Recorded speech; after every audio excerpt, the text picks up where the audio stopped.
Hello बच्चों। आज मैं आपको सम बेसिक कंसेप्ट का अगला लेक्चर पढ़ाने जा रहा हूं और इस लेक्चर में हम आपको बताएंगे एक न्यूमेरिकल है और उसमें हम नॉर्मलिटी और मोलरिटी दोनों को कैसे कैलकुलेट करेंगे इसको बताएंगे। और इसके बाद इस लेक्चर में हम आपको पढ़ाएंगे मोल फ्रैक्शन के विषय में कि मोल फ्रैक्शन क्या होता है। ध्यान से देखिए आप, ये क्वेश्चंस मैंने लिखा हुआ है। A solution of oxalic acid is prepared by dissolving 0.63 gram of oxalic acid का ये फार्मूला दे दिया है इन 250 ml of solution. Calculate the molarity and normality of solution. ये क्वेश्चन है। देखिए इसको लगाएंगे कैसे। मैंने आपको एक बताया था, फार्मूला याद आ रहा होगा, अगर नहीं है तो मैं बता दे रहा हूं। इसी फार्मूले से आप काफी कुछ लगा सकते हैं। देखिए इसका सलूशन मैं बता दे रहा हूं आपको कैसे लगेगा। ये मैंने फार्मूला आपको बताया था कि W is equal to NeV upon 1000। ये फार्मूला था, मैंने आपको बताया था, याद आ रहा होगा। तो अब इससे जो है नॉर्मेलिटी को कैलकुलेट करेंगे और ये फार्मूला था W is equal to M into molecular mass into volume upon ये 1000। उसमें यहाँ मॉलिक्यूलर वेट या मॉलिक्यूलर मास हो जाता था। अब देखिए कैसे लगाएंगे, क्या दिया हुआ है। पहले देखिए मैं नॉर्मेलिटी को कैलकुलेट करने का मेथड बता रहा हूं कि नॉर्मेलिटी को हम कैसे कैलकुलेट करेंगे। सबसे पहले ये बताइए कि ऑक्जेलिक एसिड जो होता है इसका इक्विवेलेंट मास कितना होता है, ये जानना जरूरी है। इसका इक्विवेलेंट मास कैसे निकालते हैं। मैंने कहा है आपसे एक लेक्चर में इक्विवेलेंट मास को भी मैं बताऊंगा निकालने के लिए, तो यहां पे मैं बता दे रहा हूं, आप इसको थोड़ा सा देख लीजिए। ये एसिड है तो एसिड का E acid equivalent mass of acid is equal to होता क्या है, उसका molecular mass upon basicity of acid, ये होता है। तो इससे हम इक्विवेलेंट मास निकाल लेंगे और इसका तो मॉलिक्यूलर मास तो निकाल ही लेंगे, तो दोनों से क्लियर हो जाएगा। जैसे देखिए निकाल के देख लीजिए, H2C2O4 डॉट 2H2, इसका क्या होगा देखिए, हाइड्रोजन 2 इंटू हाइड्रोजन का 1 होता है, कार्बन का 2 इंटू 12, 4 इंटू ऑक्सीजन का कितना होता है 16, प्लस 2 इंटू वाटर का 18 होता है। देखिए कितना आ रहा है, कैलकुलेट करिए। Molecular mass 2 plus 24 plus 64 plus 36 add करिए। देखिए 4 2 6 आ गया। इसके बाद कितना है 126, ये आ रहा है। ये इसका मॉलिक्यूलर मास हो गया। अब आपको इक्विवेलेंट मास निकालना है तो बेसिसिटी क्या होती है, इसमें रिप्लेसेबल हाइड्रोजन कितने हैं, 2। जैसे होता क्या है C OH लिखते हैं ना, इसी को H2C2O4 कहेंगे। H2C2O4 यही चीज है, यहाँ पे दोनों हाइड्रोजन हटेंगे तो इसलिए 2। तो कितना होगा 126 divided by 2 is equal to 63। तो इसका इक्विवेलेंट मास कितना है 63 है। और ये क्या है मॉलिक्यूलर मास MW जो है आपका कितना 126 मॉलिक्यूलर वेट है ना। अब देखिए इसको लगा लेंगे कैसे। ये दिया है 0.26। नॉर्मेलिटी देख लीजिएगा, नॉर्मेलिटी इज इक्वल टू क्या हो जाएगा, इसका इधर मल्टीपल होगा W इंटू 1000 अपॉन क्या होगा इक्विवेलेंट मास इंटू वॉल्यूम इन ml, ये होगा।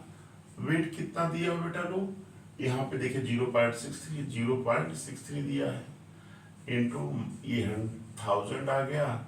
इक्विवेलेंट मास देखिए हम निकाले ना 63 आ गया इंटू वॉल्यूम कितना दिया बेटा 250।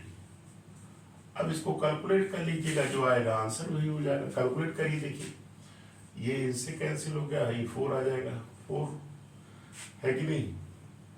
अब इसके बाद देखिए 63 इंटू 4, इधर 6300 कर दीजिए, ऐसे ये इसे कैंसिल हो जाएगा।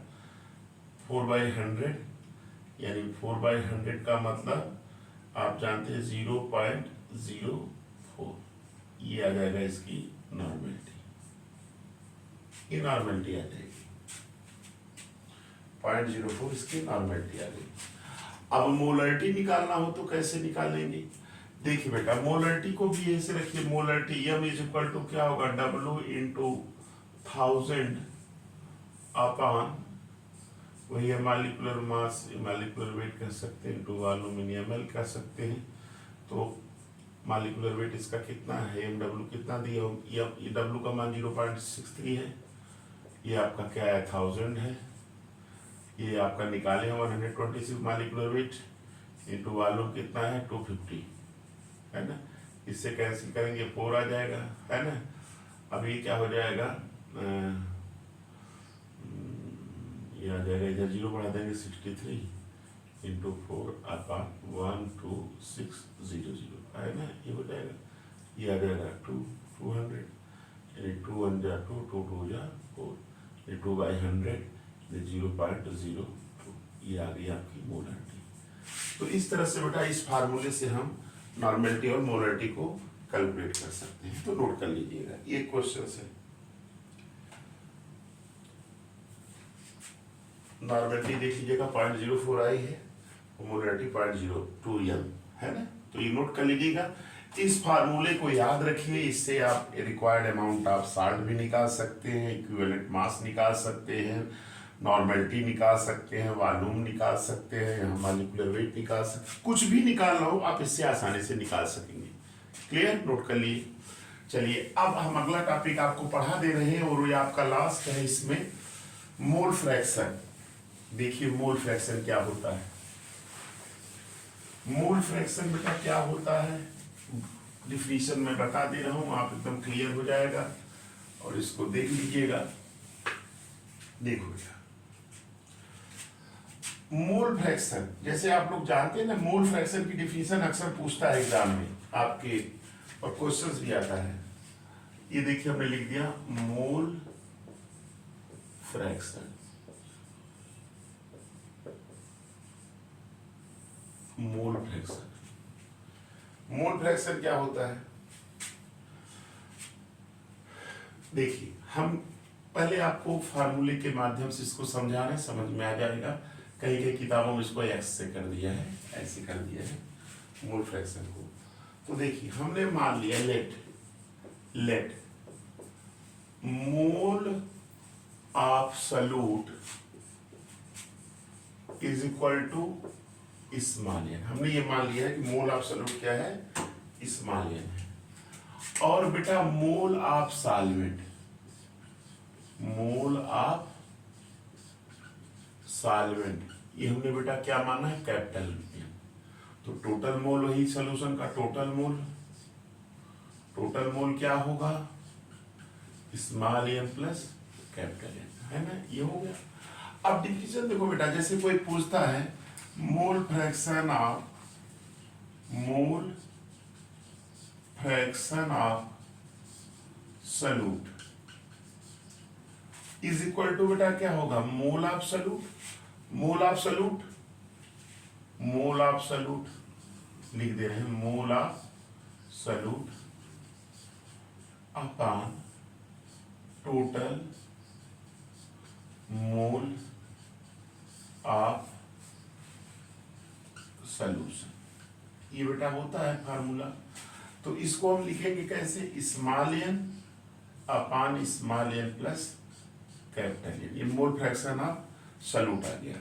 अच्छा जैसे कोई कहते mole fraction of solvent, mole fraction of solvent, अगर कोई कह देता है मोल फ्रैक्शन ऑफ सॉल्वेंट, तो इस सॉल्वेंट का मोल अपॉन टोटल, ये है फार्मूला।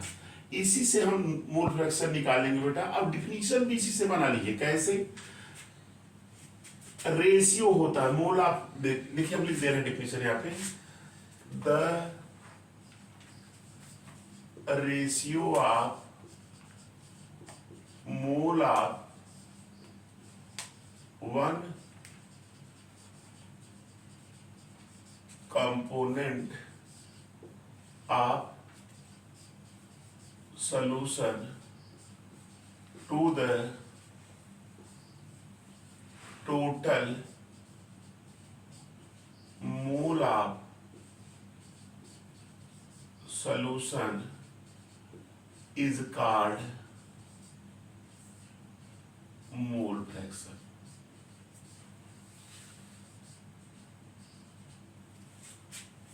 देखो बेटा, यहां से डिफिनेशन मैंने लिख दिया, क्या? Mole fraction, the ratio of mole of one component of solution to the total mole of solution is called mole fraction। मतलब सॉल्यूशन के एक कंपोनेंट का मोल और सॉल्यूशन का टोटल मोल, जैसे सॉल्यूशन में जैसे सॉल्यूट का मोल फ्रैक्शन निकालना तो सॉल्यूट का mole upon total mole of solution, solvent का मोल फ्रैक्शन निकालना है तो सॉल्वेंट का mole upon total mole. Clear? तो इस प्रकार से हम इसको डिफाइन कर सकते हैं, कैसे? The ratio of mole of one component of solution to the total mole of solution is called mole fraction. ये मोल फ्रैक्शन की डिफिनीशन है, याद रख लीजिएगा। The ratio of mole of one component of solution, one component का मतलब चाहे solute के चाहे सॉल्वेंट जिसका भी निकालना होगा उसका mole upon total mole of solution. Clear? तो ये डिफिनीशन हो गई मोल फ्रैक्शन की। क्लियर? तो इसको नोट कर लीजिएगा।